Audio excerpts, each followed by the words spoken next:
Deborah and I decided to escape the heat for the 4th of July weekend, and we decided to visit Posey Lake north of Escalante. First, we stopped at Nemo's for dinner.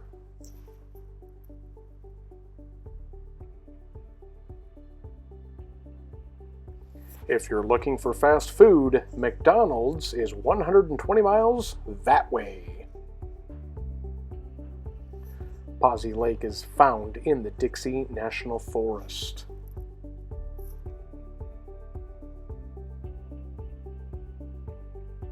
Through the desert we drove. Through the pine trees we drove. And into the campgrounds.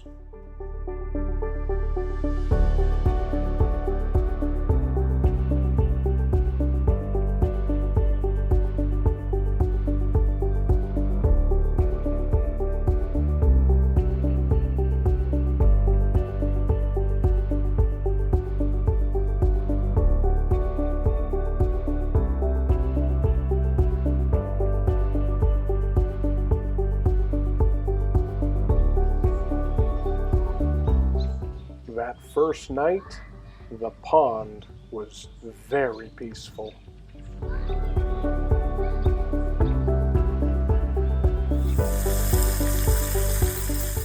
The next morning, Eric took care of breakfast.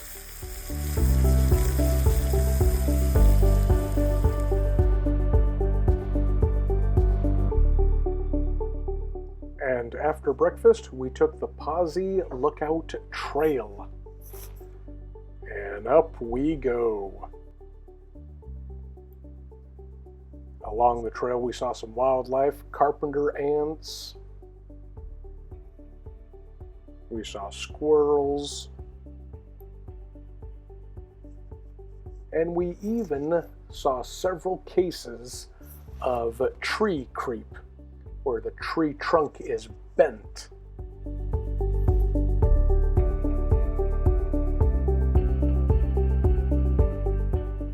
Was also plentiful evidence of lightning strikes that have occurred.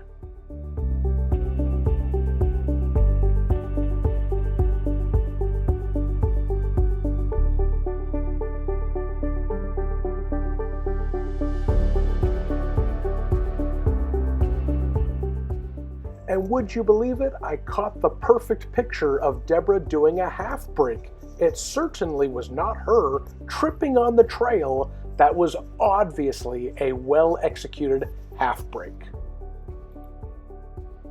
Posey Lake is nestled at approximately 8,800 feet above sea level in the heart of Utah's Dixie National Forest.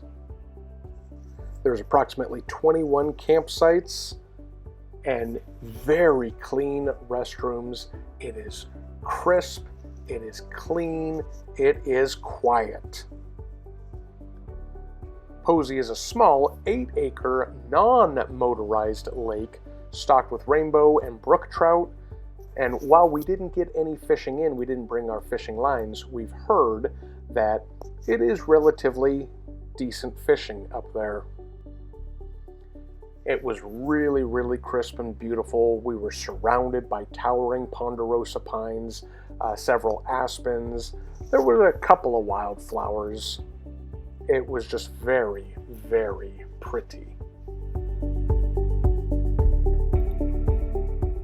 And this is Deborah at the top of the lookout.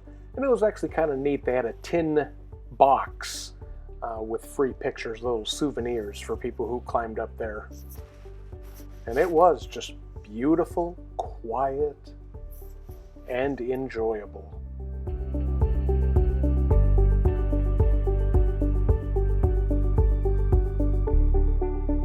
Because it's such a hassle right there. It's easy. You just take Imodium, it clogs you up, and then you travel better.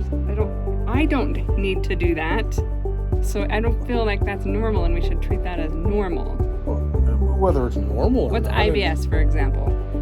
I don't have IBS. Oh my gosh, babe. See? Why don't you want to just handle the situation? There is no situation. I do handle the situation. I take Imodium, and then I pass gas frequently, and then I'm better.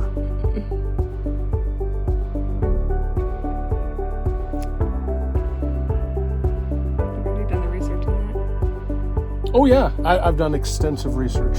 I've actually talked to 17 different specialists, and they've all confirmed, 17 of them, that no, I don't have IBS. I'm just a stereotypical husband.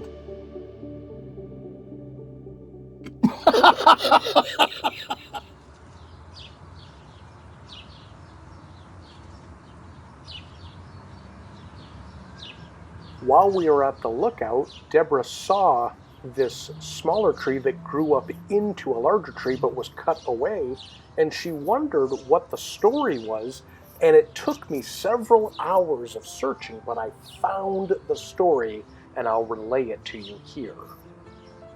Once a small pine sprouted beside an older pine on a quiet hillside.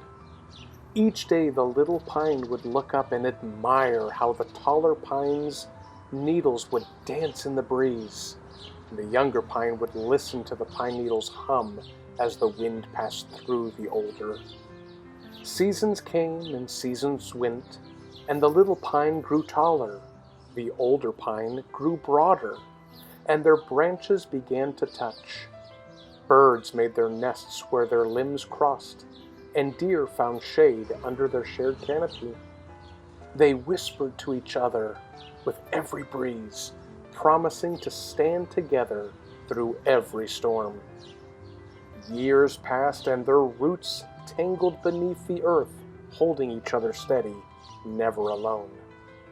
Then one morning, a saw came, and it cut through the little pine's trunk, and the older pine tree trembled as her friend fell.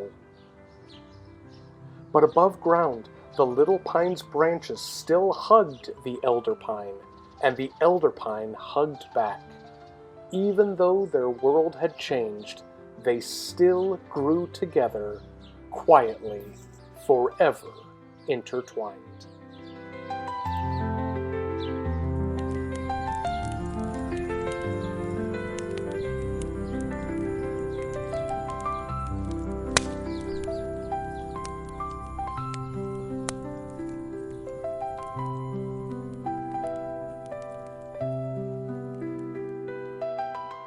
My baby's so cute when she's napping in a tent.